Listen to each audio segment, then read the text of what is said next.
Welcome to Drill Down Earnings. We have quarterly results from Corning out. This is the business story behind one stock on a move. I'm Cory Johnson, Chief Market Strategist for Epistrophy Capital Research. Corning's an interesting company, long has been, but it's really hot right now because of AI and the fiber that they're making to connect AI machines from one to the next. Fascinating quarter from this company, $3.4 billion in revenues and 54 cents in earnings, was pretty much in line with what Wall Street expected.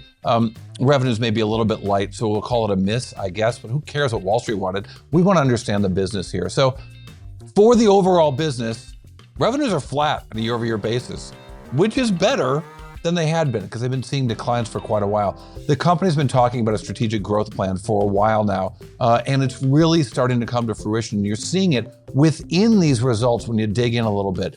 Optical communications is really driving this business right now. We can see it in a lot of ways. It's improving their margins and their display business, which has been so important to them for so long. Making displays for cell phones has been really great for them. It's starting to look a little bit better as well, but nowhere near as powerful as the optical component business. So again, third quarter, their core sales grew by 8% and their core earnings per share grew by 20%. But again, revenue's flat on a year-over-year basis. Nonetheless, I think when you look at this business, improving margins, 9% operating margins, they make lots of different stuff. So display technology was once the biggest business, no more. Optical communications now dominates the overall picture, the overall pie, if you will, because we got a pie chart, or is it a donut chart? I don't know. Either way, we've got a company that's got most of the revenues from display and optical communications. But specialty materials, very important growing business, environmental technologies, life sciences, and their partial ownership of the Hemlock business. We don't want to dig too deep into that, but fundamentally, this optical communications business is growing nicely. And even as display technologies is doing a little bit better, the optical communications growth is really powerful. In fact, when you look at it just on a percentage change, not the overall business, you can really see the optical communications business growing at 36%, just breaking away from all of the other units, not only becoming the largest unit at Corning, but also growing so much more quickly. Even as the growth in display technologies is slowing down to 4%, it's still growing, or it's growing again. It wasn't growing 2 years ago, so it's growing again. That's good.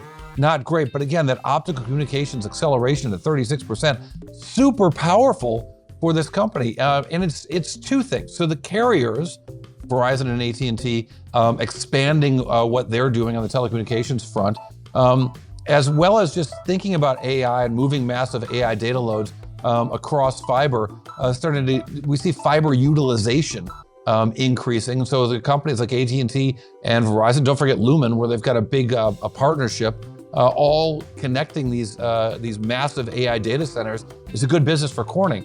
So the results came out, the stock was up 5%, but that's after 84% increase in the last year.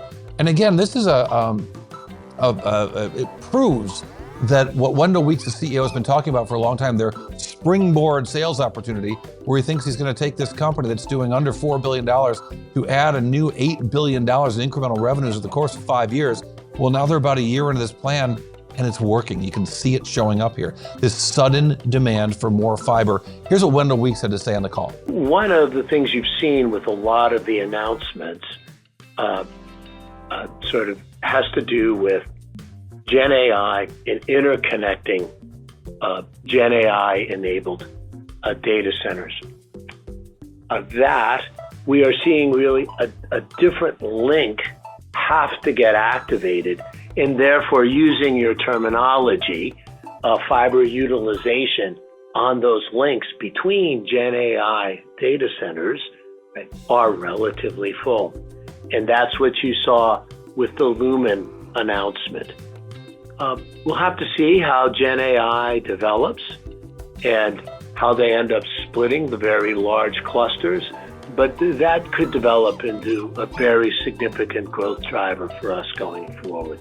So a big quarter from folks in the southern tier of New York State, that's what they call it down there in Corning, New York, really putting up a big quarter and really promising great things going forward. Really strong guidance from the company, the positive moves in optical. Well, what's our big earnings takeaway? What's the one thing we want to remember about this business?